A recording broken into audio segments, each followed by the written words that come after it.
All right, homesteader family, good morning. Let me fix this curtain real quick. I didn't realize it was gonna put that big glare on there. It's gonna stay there. Anyhow, a lot of big things are happening. We got a lot of snow. We got about a foot and a half at the ranch, and then 2 nights later, we got another inch or so. That's ruining a couple things because the electric was supposed to come out Friday to install the electric, but with all the mud and the snow, they couldn't get the tractor up there. I barely got the truck and trailer up there because I just picked up the goats and the guineas that you saw in the video yesterday. It's just been a chaotic mess. So they rescheduled for Monday, which I was up there yesterday, and of course, it's still horrible. So I'm going to have to call them up this afternoon, let them know Monday is a no go, and we're going to have to push it out farther. So the big thing is coming, and the big things that have come are some crazy things. So while I was at the ranch last night, dropping off the goats, dropping off the guineas, I hear something, and I'm like, no way. So I'm listening, and I start walking, and guess what? The spillway is running. I have not seen that spillway running except when we had that monster flooding at the ranch where it overflowed for about 40 minutes. But before that, I haven't seen it constantly running since April. Now, it's not a big, heavy stream of water running through, but it's a constant stream running through. Half of the pond is iced over, and the spillway is all thawed out because the water is constantly running. So that blew my mind. And you see the video. I was so excited when I was standing on the dam and heard the water running. Of course, we got the new goats, the new guineas. All the other animals are doing good. I started building the shelters, the one shelter. I got the one wall just dry stacked. I still need to pour concrete and everything. Haven't been able to because we're down into the mid 20s to lower 20s at night and only the mid to upper 30s during the day. They're saying this is supposed to stay in here for about a week and then we're supposed to warm back up into the 40s and 50s. So we're just going to have to put up with some cold weather for a couple weeks and then go back into warm weather towards Thanksgiving. So, I'm getting excited. I'm seeing the whole plans, the future, everything coming together for the ranch, coming together for the petting zoo. And of course, this has nothing to do with homesteading, but it has everything to do with homesteading. And that is the cryptocurrency. So I sold all my cryptocurrencies last night. I moved it all into Bitcoin Cash. For those of you know what I'm talking about, you understand. For those of you who don't, I would highly recommend you learn about it. But anyhow, Bitcoin Cash is coming up to a fork, and that's where you have one coin, and at a certain point, it splits into two coins. Well, if you own the one coin, when the new coin gets developed, you get the same amount. So it's like free money. Well, that's not happening until November 15th. So I'm putting all my money into Bitcoin Cash to get the extra coins and then figure out what coin's going to be better, do the research, sell the other coin, use that money to buy in to another one. That way, it keeps making me money. Well, it's starting to hit the news now. Bitcoin Cash is on a tear. It's up over 22% in the last 24 hours. And since I sold all my cryptocurrency and put it into this cryptocurrency, I took a few $100 loss. But I woke up this morning and I've made over $1,200. And we're not even at the fork where I'm going to make more money off of the other currencies because there's a very limited supply. And if you own those coins only go up in value. Bitcoin was talked as a big bubble, and yes, it went up to $20,000, and then it dropped dramatically all the way down to 6,000. But guess what? Bitcoin is still valued at 6,000. During the tulip mania, tulips went sky high, but guess what? They're only a couple dollars. A tulip is not worth thousands of dollars right now. So that's all I'm gonna say on cryptocurrency. I made it over $1,200 overnight. Last year in December, I was making $1,000 over $1,000 a day. It is what it is. So that's on you if you miss out on this next bull run. Uh, but I could have been millionaire a couple times, made six figures a bunch of times, and I'm going to make it happen this time around. So that's it on cryptocurrency. As for my video on Sangre de Crisco Electric Company, I did not know that somehow the sound, when it was uploaded, dropped the sound off. So basically, what I was saying in that video, if you go back and see the video again after I explain this, then it makes more sense. Basically, I was going up, I was showing Sangre de Crisco smashed down my neighbor's barbed wire fence, pulled my fence down, and installed the pedestal. Never called me because I left. They had a message with each person. They were supposed to call me 24 hours before. Put in electric, so I made sure my animals weren't out. Well, I didn't know my fence was down. And of course, I went over, let all the animals out. I'm looking around, all the animals are gone. Took me like 3.5 hours to get all the animals. And the hardest one was Daisy, which you saw me going after her with the bucket of feed. She didn't want to come, try to get the dogs to chase her. It was a headache. So I was just showing, what you had to look forward to here in Colorado. Kind of like a complaint video, as DT pointed out. He knew what the premises was. But that was pretty much it. So I spent the whole day chasing animals instead of getting work done.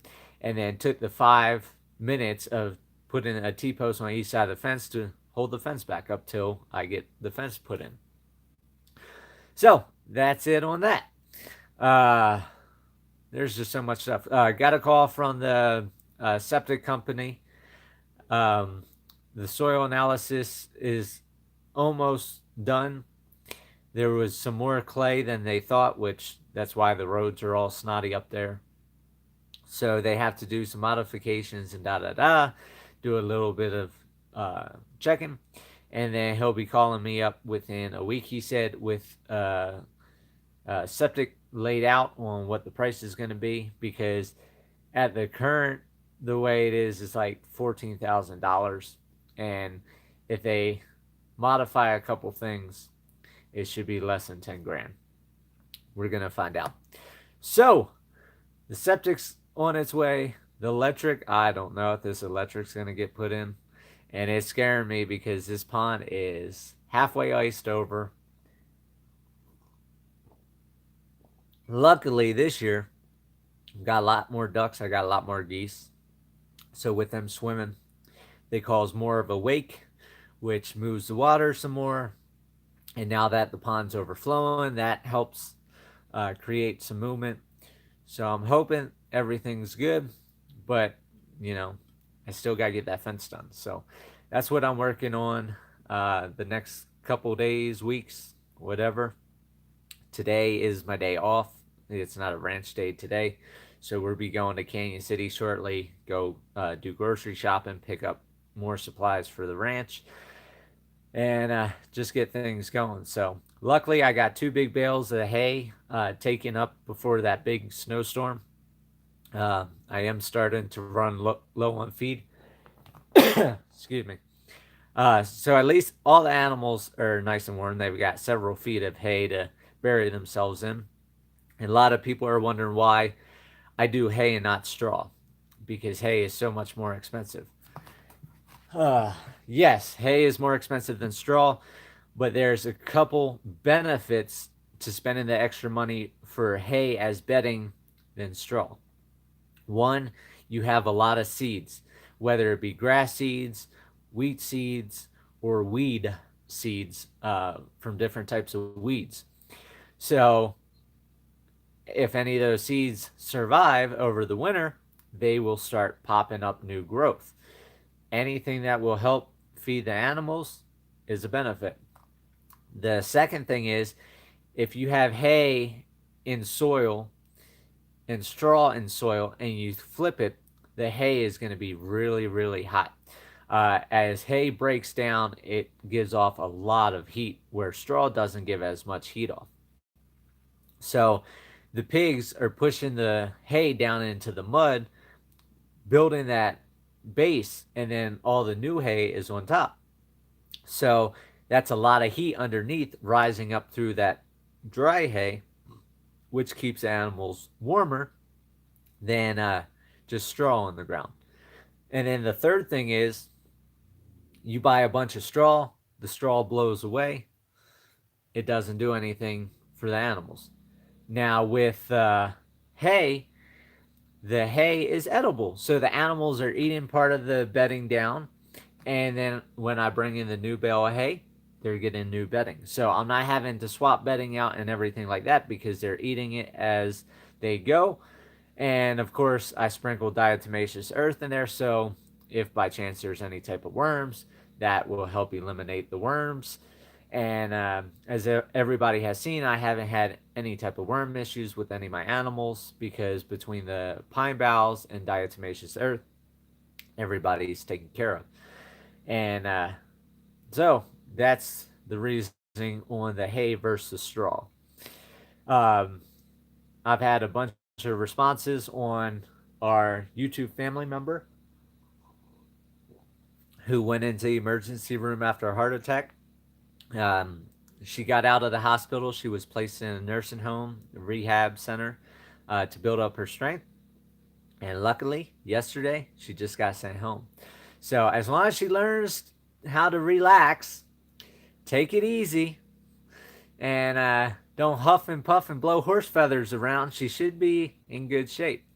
So she doesn't think she'll be here long, but I told her she's got 18 years here to watch this channel grow, watch the homestead grow, watch all the animals giving birth, and the orchards and farms and petting zoo and everything we got planned here at today's homesteader ranch. So uh, she's somewhat looking forward to it, but she don't want to be here for 18 years. But that's neither here nor there. She's going to be here. That's alien telepathy and power for you. And once again, she's healthy. She's back at the house. So for those of you that been asking, sending emails and comments, she's doing really well. Really glad to know that. And that's it on that subject. So trying to think if there was anything else. I